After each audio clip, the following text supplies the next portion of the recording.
ব্রিজটা এখন পেরিয়ে যেতে হবে।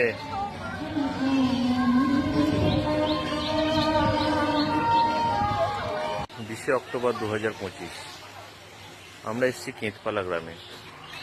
কেঁতপালা বাবা আমাদের ফ্যামিলির ঠাকুর।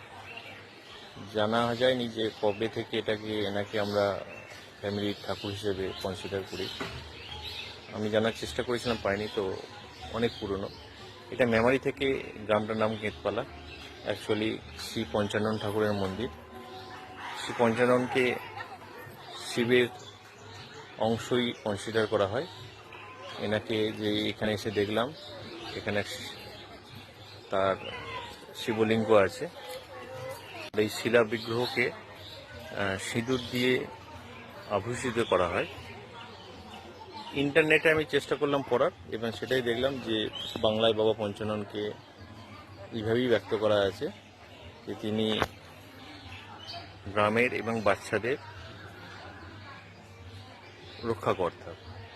তো আজকে যদি দেখতে পান, আমি এখানে দেখব, যেমন ছোটোবেলায় আমরাও দিয়ে এসেছি, আমাদের কোনো ছোট ফ্যামিলিতে মেম্বার এলে তার প্রথম চুল এখানে দান করতে হয়। শুধু এখানে নয়, এখানে দেখছি অনেক বাচ্চারা তাদের নিয়ে আসা হয়েছে, সেখানে তাদের চুল দান করছে। তো পরে আমি বলবো আমার বাবার মুখে এনার কিছু মাহাত্ম্যের কথা, পরে আমি জানাবো। জাস্ট আগে প্রথমে আপনাদের দেখিয়ে দিই। আসতে গেলে একটু কষ্ট করে আসতে হয়। একটা কাঠের ব্রিজ পড়ে, যেটা দেখা যাবে একটু পরেই রাস্তায়। এই মন্দিরটা এইভাবেই তৈরি। একটা বসার জায়গা আছে, সামনে বাচ্চাদের চুল ফুল কাটা হচ্ছে, আর এখানে এই ফলকটা দেখা যাচ্ছে। শনি মঙ্গলবার বিশেষ পুজো, তো আজকে মঙ্গলবার। অনেক ভক্ত সমাগত হয়েছে। পুজোটা আমরা আলাদা ভিডিও করে দেখাবো।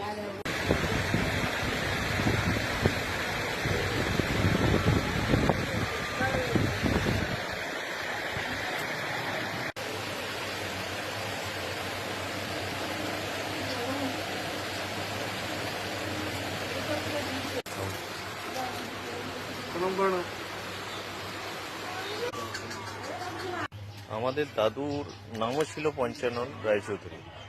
তো তার অগাধ বিশ্বাস ছিল এই কেঁতপালা বাবার উপর।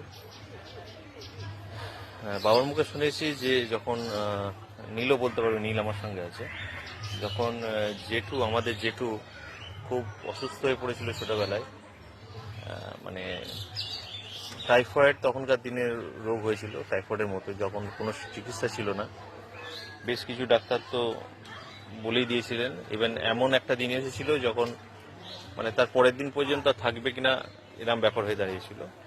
তো দাদু সারা রাত এনাকে স্মরণ করেছিলেন। মাঝরাত্রে হঠাৎ করে দাদু ফিল করেন যে একটা লোমশ কালো হাত জেঠুর মাথার উপর দিয়ে হাত বুলিয়ে দিয়ে যায়। তো দাদু ভাবেন যে এটা যমদূত এসছে হয়তো ছেলের আত্মাকে নিতে। তো উনি ভয় খেয়ে চিৎকার করে ওঠেন। অ্যান্ড ফাইনালি বাড়ির লোকজন সব জড়ো হয়ে যায়, বাট দেখা যায় যে জেঠু তখনও ঠিক আছেন। ইভেন তার পরের দিন থেকে ধীরে ধীরে ইমপ্রুভ করতে শুরু করেন, আর এক সপ্তাহের মধ্যে পুরো কিওর হয়ে যায়। এক সপ্তাহের মধ্যে পুরো ক্লিয়ার হয়ে যায়। তো এইটা একটা বড় মাহাত্ম্য, প্রচুর লোকের বিশ্বাস। ইভেন আমরা দেখতে পাচ্ছি এখানে আসা খুব কষ্টকর, কিন্তু প্রচুর লোক তাদের বাচ্চাদের নিয়ে এসে এখানে প্রথম চুল তারা দান করছেন। তো এইটা একটা জিনিস আমরা ফিল করলাম, আমাদের এসেও খুব ভালো লাগলো, তাই না? ঠিক আছে। পুজো শেষ। আজকে পুজো দিয়েছে অর্পিতা, সারাদিন উপোস করেছিল।